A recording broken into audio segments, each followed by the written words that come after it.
Hi, my name is Jon Rognerud. I'm the author of The Ultimate Guide to Optimizing Your Website with Entrepreneur Press and McGraw-Hill, out in the bookstores now.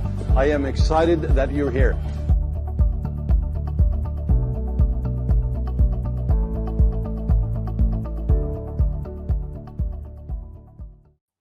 Hello, ladies and gentlemen, boys and girls. Jan coming at you here, kind of dark. I hope you can see me a little bit. This is actually not about me today. I'm going to share some really exciting stats and some prognoses, if that's the word. And it is because we are going forward in time here. We're going to think a little bit about what happens here over Black Friday, that weekend, Cyber Monday. But we're going to talk about Black Friday today. In fact, let's switch the screen here. But before I do, hey, welcome once again. I really appreciate all your feedback, comments, shares, reviews, and for you folks watching, hey, let's dig in here in a second. If you're not watching, you're listening on the Media and Marketing Podcast.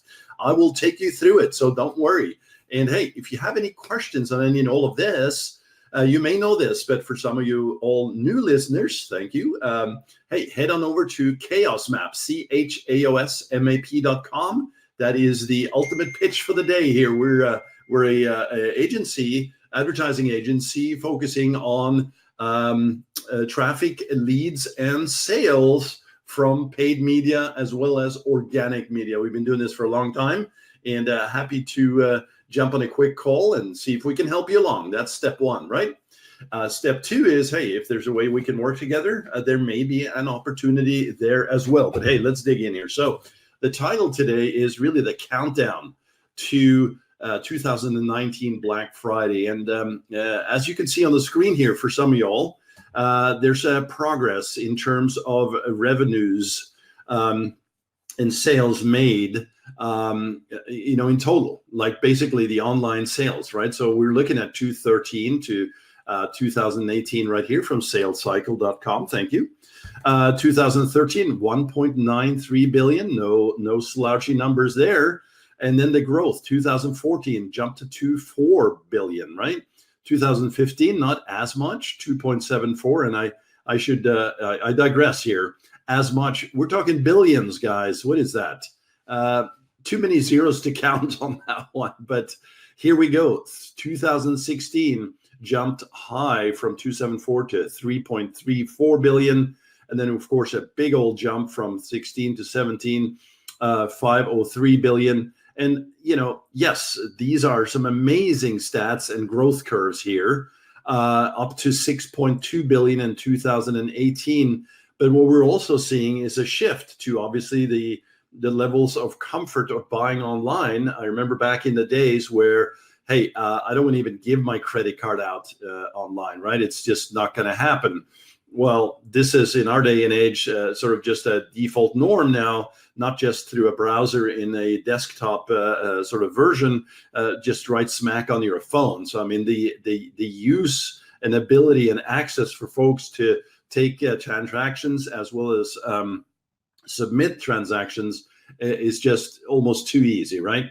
So all of this, the trend lines here, in terms of those numbers, the technology advancements, the levels of security and information that's available around this to make, a much higher comfort level, including products and services that have been made online, made available online in such an easy way, just helps all of this. And again, this is just me looking at this business and these trends from just a very top level view. But clearly, I think you all would agree, all of these things help the trends and the growth happening online. So what I'm saying here is, if we're seeing these trends now, we're going to probably see a 7 plus for, well, not just Black Friday here, but the entire Black Friday, Cyber Monday weekend. And I'm talking US here. I should have prefaced this. Clearly, we have a global phenomenon going on here. And if you are out in the good old Google, universe, you can certainly look this up in the US, Australia, UK, Canada.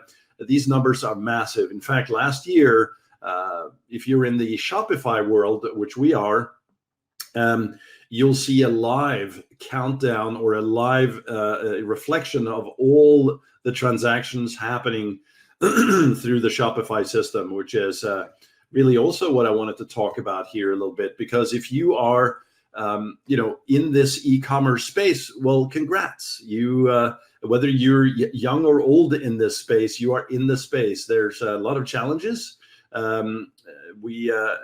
Understatement of the year, of the decade on this. Many moving parts here to make this happen. But one of the things that I wanted to talk to you about and to share here today that can really help you is to consider, because we deal a lot with Facebook ads, right? Google Shopping, YouTube, Google Search, GDN, Google Display Network. Yes, you have so many traffic sources as an ability to connect with your audience in 2019 that it's in some ways almost too much. Like, what should you focus on? Well, if you've been in this business for a while, you know that your history or historical data is going to give you a tremendous advantage. And that's not just for looking at metrics and what you have done in the past, but also using assets that you've built up over time. Email lists is a huge asset that is just waiting for you to get to be utilized out in the space in terms of just for Facebook custom audiences, right? Creating lookalike audiences and segmentation within that, but just emails themselves. Email is not dead by any means, right? So we have, Klaviyo, very powerful system for email marketing and integration with Shopify and Facebook. You can easily create custom audiences from an integrated solutions that they have available for Facebook, right? So each time an email comes in, you're actually continually building those audiences that feed the ad system, that feed the sales for your business. But what I wanted to talk about is, while we get a lot of requests for how do I optimize my ads? How can I get better traffic? How can I, really make Facebook and Google primarily really rock in terms of, I want to improve my, click-through rate. I want to make sure that all those clicks are being efficiently used and that I'm not paying an arm and a leg for those clicks at the front end. Well, that is always an ongoing exercise and should not be underestimated, but where we see, and me personally here talking to you today, see that there's an issue or a challenge, or rather probably an opportunity is a better word, is to leverage offers. So if you have issues with Facebook and you have issues with ROAS, which is of course return on ad spend, for an example, well, that's a big metric to follow for sure. ROI and customer lifetime value, even more so over time, right? Because you're not just in this business for a weekend. This is an ongoing exercise for you. Well, then you should consider offers. What is it that you're offering to your customers at that moment in time that they're ready to buy? So it's not so much about, did I check the right box in the Facebook ad system inside the ads manager, as it is, having incredible creatives. And again, I'm sort of air quoting here. What does incredible mean? What does amazing creatives mean? Well, how long is a piece of string, right? It's all relative, and it's relative because each business is different. Your business is different than ours, than Bob's, than Susan's, et cetera, right? That also means that you have different structures for how you create your marketing and your sales process, and that includes products and services. But there is one common denominator through all of these, and that is offers. What is your amazing offer? What is it that those creatives are doing for you that attracts an audience that you are speaking to directly? Because yes, you want to match that message to the market, right?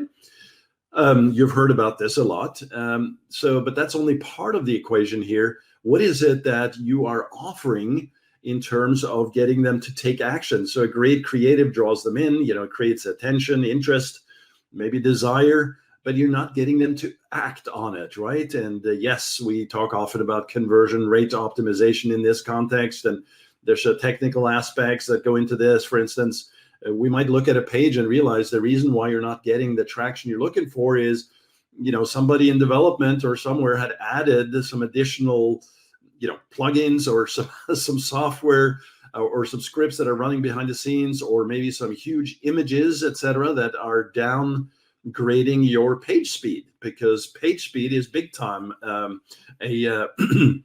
an effect, either positively or negatively for you. But let's just get back to these offers for a second. Learning to create offers that speak to your audience and that still stays within KPIs, not just from a ROAS perspective, but over time for your customer lifetime value, is going to be very important. And one of the things that you can do right off the bat is to leverage tools, as well as, of course, a strategic meeting with your team to talk about what is it that we can offer that's unique, that's different. And it's not just simply, yes, we want to offer strong discounts, and, there's going to be special deals and access points. And, there's many of those things that we can do right now, but we want to also not just be price comparing, right? It's part of your entire business, but let's get back to it here. One of the things that you can do within the Shopify environment is to use tools. So once you've kind of strategically mapped out some of the offers, how do you actually create them? Well, one of the tools that we like to use is Bold Commerce. So Bold Commerce allows you to plan out your promotions and decide what offers and discounts to run. It really helps to build your email list, and it creates compelling reasons to give for folks to give them your email, which of course will be a very valuable asset, both from a direct emailing concept to building those audiences, as I mentioned. And it's not just for Facebook, those audiences. All these scripts can tie into Snapchat, to Twitter, to LinkedIn, to Google, of course, as well, in terms of remarketing. But again, if you are using Shopify and you want to embrace this, don't just think, how do I optimize my metrics on the Facebook side? Let's use that for example, but create these unique offers and make them stand out. So store-wide sales, flash deals, etc. You want to take a look at that. What unique discounts can you provide, right? And by the way, you can do this really, in 5-10 minutes to create these with Bold Commerce. And this is Friday footage, so I wanted to show you a little more detail about Bold Commerce, but I think I'm just going to link to it here for the sake of simplicity today. You also want to think about how you can create motivations, like motivators, right? Offer free rewards when customers reach a spending goal. That's an extremely powerful motivator, right? So if they've spent, $50, $60, $70, $80, but they can clearly see, hey, if I spend $8 or $100, I will get an additional reward.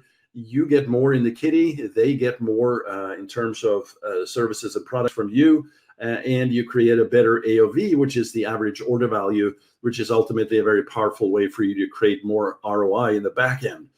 And as I mentioned, getting emails, early access, special deals, etc. Sign up now. Four fun ways to build your email list fast. All of these things are provided and shared within the Bold Commerce environment. There might be a way that you can capture an email and offer different discounts to specific groups of customers, right? So within Klaviyo, which I referred to here in a previous podcast, you can segment this and set up a VIP list, right? You can easily create emails that really look to, deploy or distribute or broadcast bundles, special bundling concepts that you put out there. Obviously with some of these email systems, and in specific Klaviyo, which were really a favorite here, to send out emails based on abandoned carts, welcome series, etc. Very powerful for creating engagement and sales as well. So I just wanted to kind of give you this some insights and thoughts. All right, well, let's see what we got here. And thank you again for today. Hi, my name is Jon Rognerud. I'm the author of The Ultimate Guide to Optimizing Your Website with Entrepreneur Press and McGraw-Hill, out in the bookstores now. I am excited that you're here.